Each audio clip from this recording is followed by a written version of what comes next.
Chris Paul at the podium. We're expecting to talk to him ourselves in a few minutes, but here he was a moment ago. A couple times.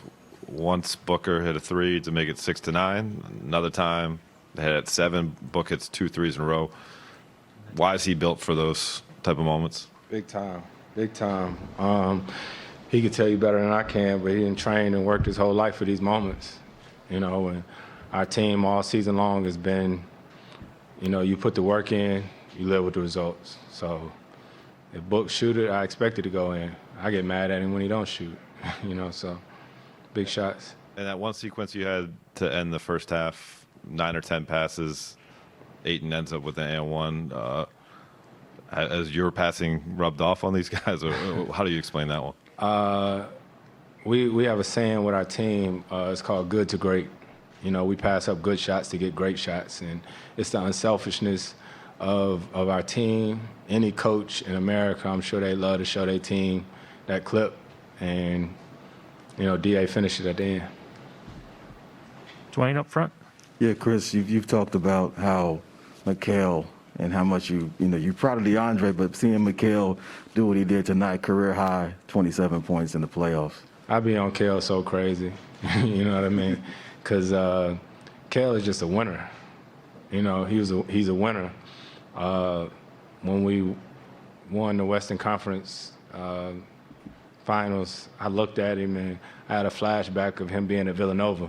You know what I mean? I remember him winning the championship there, and he's just a winner. He's going to do whatever you need him to do, offensively or defensively, and it's good to see him playing like this. Quick follow, Dave was talking about that one possession at the end of the first half. That possession in the fourth where, a shot is missed, Mikal runs it down, then another shot is missed, Ayton gets the rebound and kicks it to you in the corner for a three that you hit. How big was that sequence? You guys were up 6 at that point. It went up. It was huge. It was like the play of the game. DA. He's so hard on himself. He's so mad at how he played or whatnot. But I tell him if he doesn't get that offensive rebound and find me there in the corner, that was probably the biggest play of the game. So it just shows you how we all have to stay the course. Rachel on the left. Hey, Chris. Athletes who've been doing it for a long time, toward the end of their careers, like Derek Jeter or Pete Sampras, when they were vets, they said that it was sometimes harder to stay in the moment of those championship series because you knew too much. Like, you knew how hard and how long you had been to get there. And Jeter used to talk about the World Series at the beginning of my career were easy. It was the ones in the last few years that I really had a harder time staying in the moment. Have you experienced that at all? No, I have a pretty good I do a pretty good job of staying in the moment. Maybe a lot of the guys on our team, this is their first playoff series. They don't know the heartache or the heartbreak. They're just out there playing.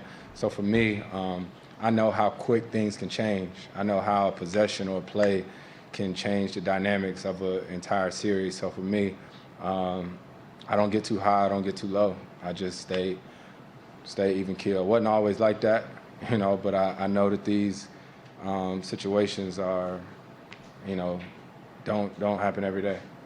Thanks. Mark up front.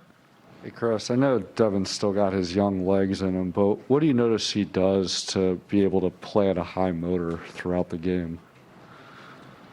He just stay in attack mode all game long. You know what I mean? And that's what I love about him. And I think me and him together, we've just built so much trust. He like, here, see, go. I go to him.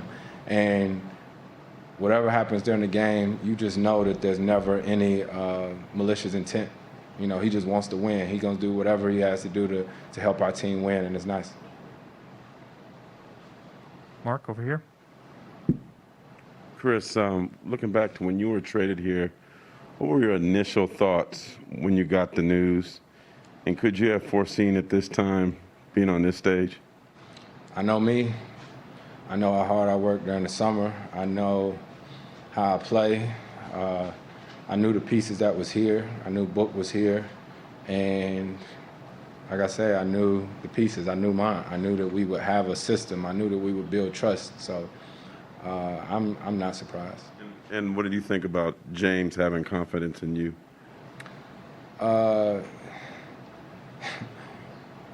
JJ is our GM, but he is like my counterpart. He's like my brother. You know what I mean? So like, we done been through so many different things with the CBA negotiations. So it was easy to talk to him about me wanting to be here, and it's nice when you have a relationship like that because you can be honest, no matter what, good or bad. You know, you're gonna shoot it to each other straight, and that's how it's always been.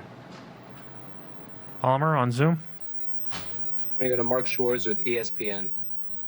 Chris, Devin always says that he doesn't run from moments like these.